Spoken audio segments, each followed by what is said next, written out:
Bruxelles, 19 communes, plus d'1 million d'habitants et des dizaines de langues parlées. Un véritable carrefour culturel qui a donné naissance à une scène hip-hop active depuis le milieu des années 80. Le hip-hop, un mouvement urbain venu des États-Unis qui regroupe 4 grandes disciplines. La danse, le graffiti, le DJing et une musique, le rap. Phil One alias Fourmi fait partie des témoins et des fondateurs d'un nouveau genre. Fin des années 80, les premiers artistes bruxellois commencent à rapper en français. Le milieu s'est formé petit à petit, mais le milieu était déjà bien formé dès 84. Je ne vais pas dire 83 parce que là c'était vraiment des pionniers. 84, le milieu était déjà formé, toujours autour de la danse, mais il y avait un milieu hip-hop. On n'a pas dû attendre le début du rap pour que le milieu hip-hop se forme en Belgique. Mais là, c'est vrai qu'ont apparu d'autres personnes qui n'étaient peut-être pas attirées par la danse, mais qui ont commencé à se dire, bon, ben moi c'est la musique qui m'attire, c'est l'écriture qui m'attire, et c'est là où je vais apparaître dans ce mouvement. Sous l'impulsion de la Zulu Nation, l'une des associations fondatrices du hip-hop et d'un artiste scarbécois, Defiji, le premier album de rap belge sort dans les bacs. Là, c'était vraiment, on va dire, une révolution dans le hip-hop belge, parce que c'était le premier disque de rap commercialisé réellement, en français, sur des tempos qu'on aurait pu entendre sur des disques américains. Quelques années avant, un autre artiste écrivait déjà des textes entre 2 sessions de danse à Molenbeek. Cet artiste, c'est lui, un certain Benny B. Il l'ignore encore à l'époque, mais il va faire figure de pionnier dans le rap francophone. 84, je suis dans la rue, je danse, je rappe. On avait vraiment tellement l'amour de la musique qu'on ne savait pas ce que représentait la vente d'un disque, ce que représentait un franc, ce que représentait...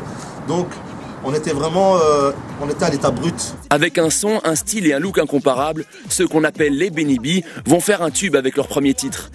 Avec Dédiqué, le DJ, et Perfect, le danseur, les 3 jeunes bruxellois se retrouvent dans toutes les radios et sur toutes les télévisions. Mai 1990, le grand public découvre le rap en français sur le plateau de Jacques Martin. On avait des ailes, quoi. Je veux dire, quand on voit la rage avec laquelle on est rentré, on faisait des bonds d'1 mètre, on sautait, on n'arrêtait pas de sauter. Et le coup de pouce mortel, c'était Jacques Martin qui se met par terre et qui veut tourner sur le dos.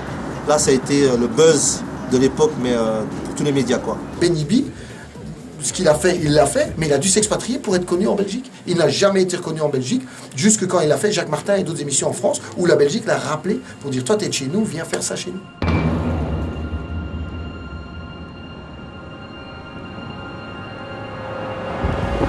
2008, un rappeur confirmé décide de remettre la capitale à l'honneur. Héritier des artistes hip-hop qui l'ont précédé et construit le mouvement pendant plus de 20 ans, Silla donne de la voix à la capitale belge.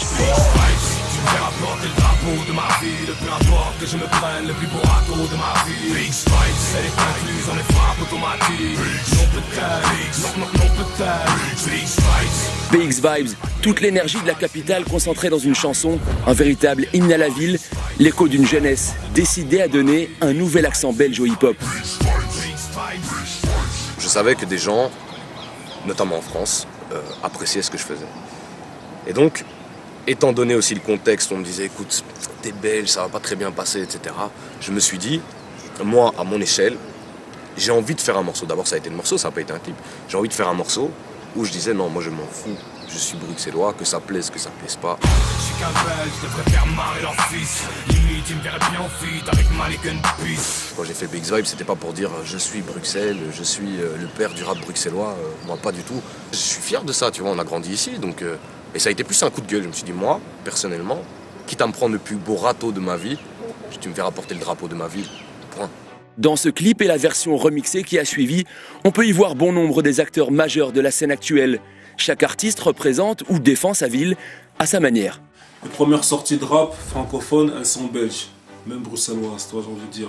Et je te parle de sorties officielles, donc il faut remonter dans les années 80 et tout. C'est Benny B, qu'on aime ou qu'on n'aime pas, c'est de chez nous. J'ai déjà vu ta vie, elle a un air de la mienne. Et les sites old school, moi je raconte la tienne. Les gens s'en rendent peut-être même pas compte. Mais il y a 10 ans, c'était pas encore comme ça, tu vois, et moi j'ai bon quand je vois ça. Quand je vois des gens qui se prennent la tête sur ça et tout, je suis enfin, ils ont remarqué qu'il y a du potentiel chez eux, il suffit pas de voir à côté, tu vois. Ici c'est Bruxelles. Moi j'aime Bruxelles, voilà, j'aime Bruxelles tout simplement. On n'est pas enclavé de la même manière, en tout cas à Bruxelles qu'à Paris. C'est une ville qui bouge. C'est patriotique même, tu vois, un gars qui vient de Bruxelles, peu importe d'où il vient, on va dire ah il vient de Bruxelles. Ici il n'y a pas de ghetto, tu vois, ici tout le monde est mélangé. Avec peu de moyens, on arrive à faire quand même des belles choses ici à Bruxelles. Dans tel ou tel événement, c'est toujours les mêmes qui sont là. Nous contre les autres, c'est pas ça. La musique hip-hop s'inscrit dans un cadre urbain et culturel différent d'un endroit à l'autre. Chaque ville est porteuse d'un style et d'un genre particulier. Alors pour décoder le rap bruxellois, il faut se pencher sur ses spécificités, à commencer par ses caractéristiques sociales.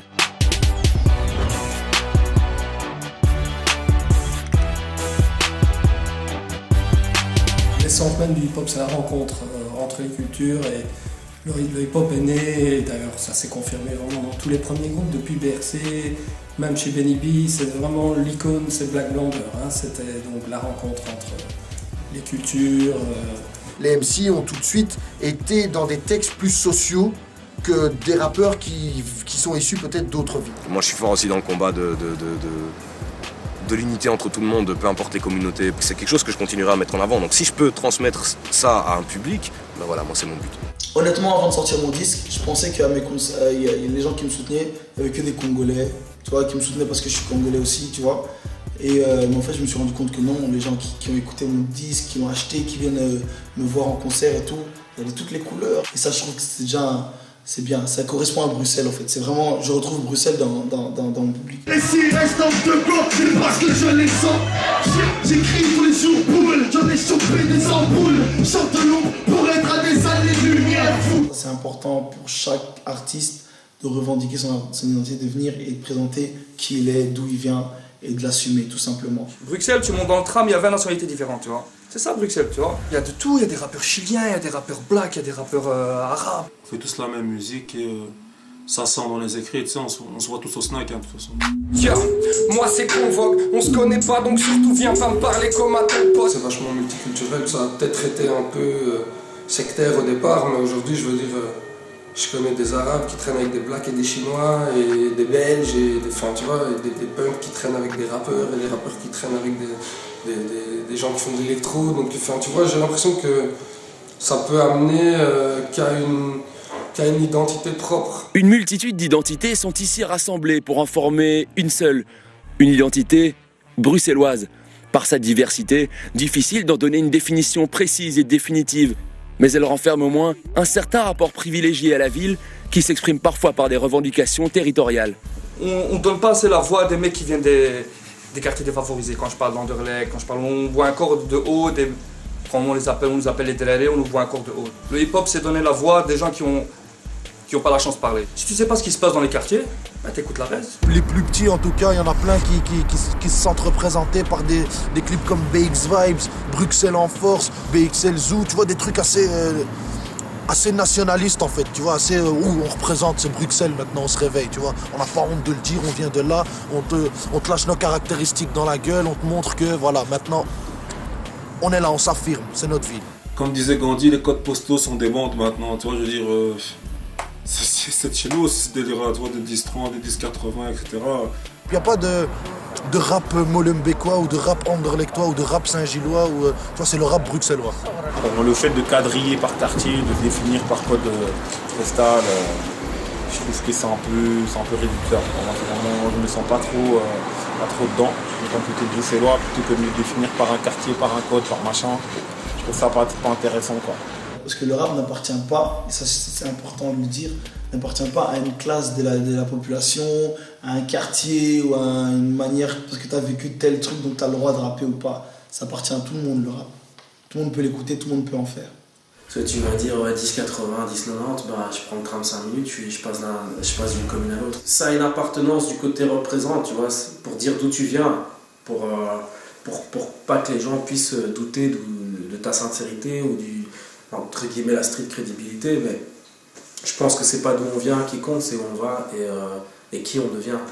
Peu importe qu'on vienne de tel ou de tel ou de tel ou de tel endroit, ce qui est important c'est même pas forcément ton message, c'est la force de ton art, c'est ça qui est important. Les débutants en général se rencontrent dans le quartier, mais la première volonté toujours des artistes hip-hop, dès qu'ils peuvent déployer leurs ailes, c'est de sortir du quartier, c'est de partir. À notre âge, on parle plus de ça, tu vois. Je sais pas, à partir de 26, 27 ans, t'es plus en train de savoir qui vient de la rue, tu kiffes ou tu kiffes pas, il fait bien son boulot ou pas, et puis c'est ça que tu respectes.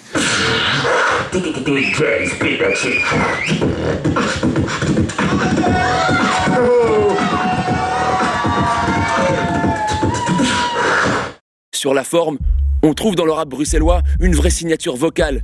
Avec un vocabulaire varié et des expressions originales, le rap de la capitale rassemble une forme de belgitude, de bruxellois et d'un vrai langage hip-hop. Yo, non peut-être. Yo, yo, yo, yo, un dick. Tu vois le genre. Non peut-être, non peut-être. Non peut-être. Tout était à refaire par rapport à ce que les Américains avaient apporté. En tout cas, à traduire dans notre propre culture, propre langage, propre racine. Voilà. Nous, on parle un peu français, un peu lingala, un peu arabe, tu vois, je veux dire. Il y a un peu tout ça, c'est toutes des ethnies mélangées qui font que voilà, on a notre propre argot et qui sera pas pareil ailleurs, tu vois. Il y a des codes que seuls nous pouvons comprendre, hein, tu vois comment, c'est typique de chez nous, tu vois, je veux dire. Pas qu'on commence à être français, à faire comme les Français, non, faut qu'on vienne, voilà, je suis belge, je parle avec des... Tu vois, il y a des expressions qui sont purement bruxelloises, purement belges. Si t'es pas de Belgique, si t'as pas été en Belgique ou à Bruxelles, tu peux pas les comprendre. Trouver une vraie identité, c'est ça, c'est déjà être fier de ce que nous on a, que les autres n'ont pas, tu vois. Fieux, il y a qui? C'est chez nous ça, fieux. Il y a personne, tu vas aller en France, tu vas leur dire fieux, c'est bon, ils savent d'où tu viens, tu vois ce que je veux dire. Moi je pense qu'il faut être ce qu'on est, il faut pas en avoir honte. Que tu rappes avec un accent marseillais parce que tu viens de Marseille ou que tu rappes en flamand parce que tu viens d'Anvers, il faut assumer et il faut faire ce qu'on t'a donné, quoi. Non peut-être. C'est ce que je suis. Je suis Zaza, mon frère, et je suis entier. Malgré sa profusion d'artistes, le mouvement reste pauvre en matière de moyens. À l'exception de quelques émissions sur les ondes et d'une radio spécialisée, le rap bruxellois est très largement absent du paysage médiatique. Une réalité qui mène à un constat sans appel. Ne prenons pas uniquement Bruxelles, prenons la Belgique. Et qui vit du rap en Belgique? Je me le demande, je ne sais pas. On vit pour le rap, c'est différent, tu vois. Je connais pas un rappeur à Bruxelles qui vit de sa musique, tu vois. Vraiment pas. Il n'y a pas de marché en Belgique. La Belgique est un pays petit, où on ne fait pas, en matière de culture et d'expression artistique, on ne fait pas vraiment de l'argent. Dans la vie d'artiste, c'est de la galère.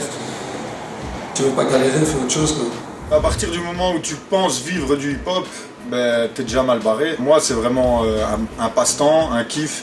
J'ai mon travail à côté, on est sur mon lieu de travail et il faut d'office s'exporter. Je parle en tant que pour les artistes. La plupart, ils ont le statut d'artiste, toi, tout simplement, vivent de ça et des scènes qu'ils pourront faire à droite à gauche.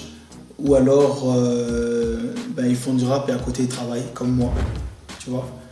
Mais tu peux pas en vivre. J'ai eu la chance d'avoir un statut d'artiste. Maintenant, il faut le garder. Et pour le garder, il faut pas mal de contrats. Je pense que si tu veux continuer à exercer ton activité, il faut aussi la partager. Et il faut bosser, quoi. C'est pas possible de faire sa vie dans le rap, tu vois. Moi, le rap, c'est vraiment pas ça qui me paye, tu vois. Voilà, je prends pas un sou là-dedans, mis à part pour mettre dans les projets. Je suis obligé de travailler sur le côté, enfin voilà. Je me lève comme tout le monde le matin, je pars travailler pour nourrir ma famille. Je bosse pour payer mon loyer comme tout le monde. J'ai des activités complémentaires aussi dans d'autres domaines que la musique qui me permet de pouvoir vivre, quoi. Même si beaucoup d'artistes bruxellois souffrent de cette absence d'argent, presque tous en tirent une certaine force. Tous ceux qui sont là aujourd'hui, c'est pas pour l'argent qu'ils sont là, ils sont vraiment là parce qu'ils ont de la qualité, ils ont des choses à dire. Nous, dans notre malheur, on a de la chance de faire de la vraie musique. Parce que je pense que le rap, c'est tellement propre à la rue et au milieu urbain que tu peux pas mentir dans le rap. Un rappeur à bruxellois, il doit travailler et aussi faire sa musique à la fois, fait que son rap sera toujours vrai. Il n'a pas besoin de commencer à mentir, à se raconter des vies ou quoi que ce soit. Il rappe ce qu'il vit en vérité. Mais je vais pas aller te raconter que je vais te buter avec un flingue alors que, tu vois, j'essaye d'être un bon père pour ma fille et d'être normal, quoi, tu vois. Il n'y a pas d'argent à prendre, il n'y a pas de gros noms à se faire niveau musique en général. Comme je disais, le salaire en Belgique, c'est les vues sur YouTube. Donc c'est vraiment là que tu vois que tous les rappeurs à Bruxelles le font vraiment pour l'amour du truc. À partir du moment où tu es conscient de ces réalités-là, bah, tu fais le truc un minimum par passion, tu commences pas à bouler à des trucs de fou, tu vois. Et ça, c'est vrai que c'est important que les gens qui sont ici sachent, quand ils commencent le rap, les jeunes, etc., que c'est pas quelque chose où tu vas prendre de l'argent. Il y a un petit côté, une distance, une façon de ne pas se la prendre trop au sérieux, de ne pas se la péter. qui est typiquement d'ici. J'estime pas encore être une star, vu que pour moi une star c'est quelqu'un déjà, numéro 1, tu dois vivre de ta musique, moi j'en vis pas. Et il y a toujours entre les artistes et le public quelque chose, une espèce de complicité. Voilà, aujourd'hui je sors un disque, il y a des jeunes qui me voient, qui viennent me voir à des concerts, ça se trouve demain je vais sortir un projet, ils vont me croiser dans la rue à 2h du matin en train de coller mes affiches, c'est possible. Si je vous dis, quand je débarque, je les pleure, chez nous y a des plans, des plaques, des pleurs, non je vais pas te faire peur, tout ça je suis juste porté par les preuves, mais on vous l'a dit, pourquoi tu contournes la vie? Tu sont toute la nuit enfilés pour l'asile. Bouge la tête les parents, tu nous la tête les parents. On attend d'un pack signé pour que ça pète et que ça monte. J'en produirai 2 fois plus, vu que j'entends que Marine dérange. BX Vibes, and then, on va lui remplir les anges. Yes, c'est vous le meilleur. Aucun artiste hip-hop ici n'a véritablement le statut de star, même si certains rappeurs ont acquis une certaine notoriété en dehors de leur public habituel. C'est le cas notamment de James Dino. En un seul titre, il a été propulsé sur le devant de la scène en 2007. On dit que les blancs ne savent pas danser, mais c'est vrai qu'à ce moment-là, j'étais un petit peu le seul à être dans les gros médias avec du rap belge. Et en même temps, moi je venais de Waterloo, j'ai un rap à part, je veux dire, j'ai toujours eu un rap, je dis, conceptuel. Et je ne me suis jamais senti représentant de qui que ce soit. Donc là, tu vois, voilà, parce que c'est ça, en fait, il y a beaucoup de trucs. Donc, Docu, Jean Weber, on va l'appeler comme ça. Jean Weber. Mais la problématique, c'est que quand tu es le seul, tu deviens malgré toi représentant, tu vois. Tu dis non, je suis pas le porte-parole, je suis pas le représentant, mais il n'y a pas le choix, il n'y a que toi qui parle. Il y a toi qu'on a donné le micro, donc tu es fatalement obligé à un moment de... Donc ça a été une pression. La scène hip-hop se compose d'une grande variété d'artistes dont les univers et les styles sont très diversifiés. Dès qu'on sort un petit peu du lot, on est tout de suite un petit peu original. Moi je sais pas, je peux peut-être être original à la fois avec les délires ou les sujets que je peux aborder, bien qu'en quelque sorte j'invente rien, voilà, tout le monde a déjà fait des trucs un peu délire. Ou ça peut être aussi avec la façon de m'habiller, qui parfois on me dit que je suis un peu décalé, je mets trop de couleurs ou des choses comme ça. Les raps sont très différents et ont d'autres finalités, finalement d'autres buts, d'autres objectifs. Il y a des gens qui écoutent du rap pour avoir un message, d'autres qui écoutent du rap parce que ça cogne, d'autres qui écoutent du rap parce qu'ils ont besoin de profondeur, d'autres, tu vois. J'ai un peu ce sentiment d'être un petit peu un extraterrestre. Dans mon rap à moi, on retrouve aussi cette espèce de démarche qui est à la fois, d'un côté on parle de rue, d'un autre côté on parle de ses origines, d'un autre côté on parle d'un truc aussi un peu plus poétique, un peu plus abstrait, et puis on prend des risques au niveau de la musique. Du rap parfois un peu plus commercial, du rap avec un second degré, du rap avec des choses un peu plus vicieuses. C'est un bouillon avec un tas d'ingrédients, un tas de gens, un tas d'influences. Maintenant il y a aussi des générations qui sont plus les mêmes, et ça crée vraiment un univers qui est très disparate et pourtant qui est riche, quoi. Mais il y a des choses très particulières ici. Par exemple, le groupe des Puta Madre, qui a été le premier à émerger comme artiste sur la scène internationale, est un groupe vraiment très particulier sur le plan artistique et sur le plan de ce qui se raconte. C'est un vrai délire de rue, mais avec une ironie incroyable. Quand un rappeur a du talent, il a du talent, peu importe que son style c'est ça, peu importe que son style c'est ceci, peu importe son style c'est là. Il y a des gens qui aiment plus le rap conscient, d'autres qui aiment plus le rap racailleux, d'autres qui aiment plus le rap électro, d'autres qui aiment plus le rap old school, d'autres... Donc après voilà, chacun a ramené son truc en fait. Tant que c'est fait pour l'amour de la musique, pour l'amour du truc, qu'il le fasse.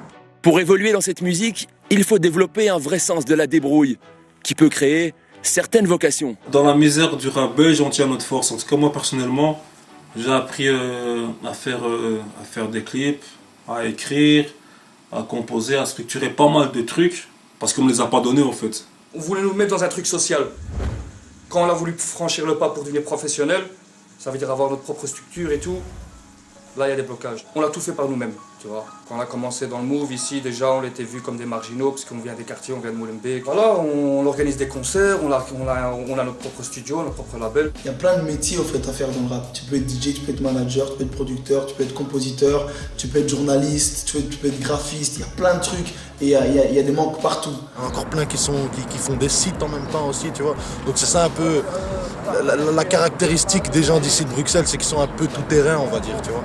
On a besoin également de docteurs hip-hop, on a besoin également d'éducateurs hip-hop, on a besoin également d'avocats hip-hop, on a besoin de tout ça. Donc on a besoin vraiment que le mouvement évolue dans plusieurs sens et certainement dans un sens social, parce qu'on a l'artistique c'est bien, mais il y a un moment derrière il y a la vie sociale de chacun. Le mouvement hip-hop l'a bien compris.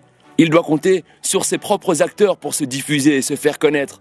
Le rap bruxellois a mis un certain temps à se structurer, mais tous pensent déjà au futur. Chacun doit taffer dans son coin, prouver ce qu'il vaut, sortir des projets, être motivé, donner de la qualité aux gens, donner du visuel parce que c'est ce que les gens ont besoin à l'heure actuelle.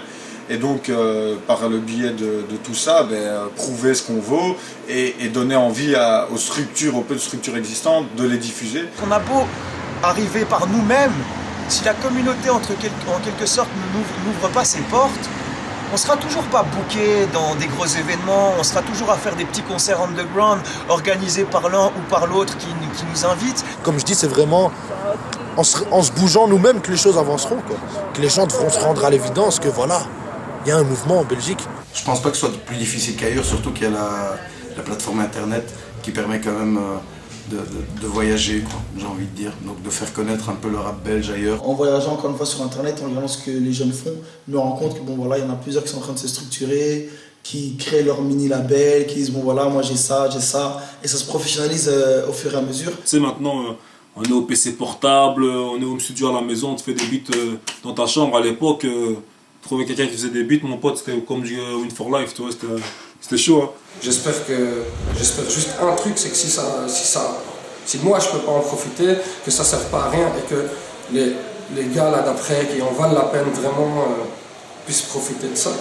Et sachant qu'on a une jeune génération qui attend quelque chose également des plus anciens, on va le dire comme ça, bien sûr qu'on a envie de transmettre le message, bien sûr qu'on a envie de transmettre la connaissance, l'éducation. C'est peut-être pas nous qui allons en profiter, peut-être que c'est les générations qui vont venir après, tu vois. Bon, au moins, on aura servi à faire avancer les choses. C'est pour tous les gens qui supportent le mouvement belge. C'est pour aussi ceux qui m'ont aidé à coller des autocollants, à coller des affiches, parce qu'on n'y arrive pas tout seul. Et vous savez, il n'y a pas d'artiste sans public. Donc un gros big up à vous et merci pour la voix que vous donnez, etc. Ok, vas-y, balance ça mon gros. Nous sommes le 22 avril 2011 et le mouvement hip-hop bruxellois célèbre un nouvel acteur plutôt surprenant.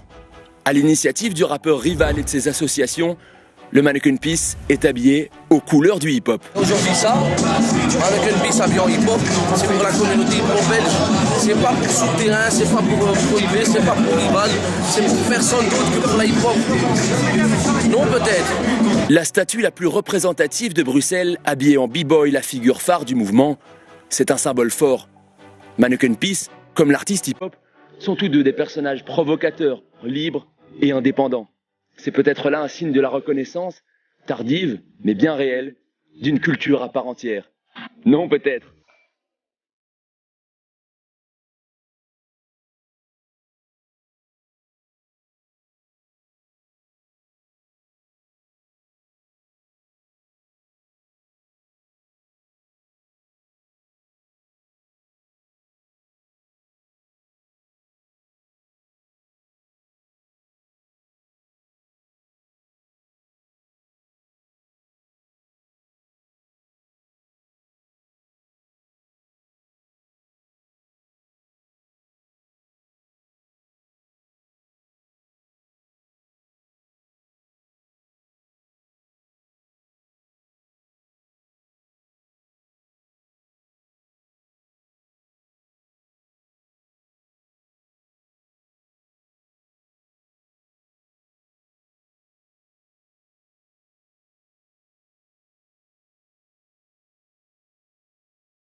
vibes.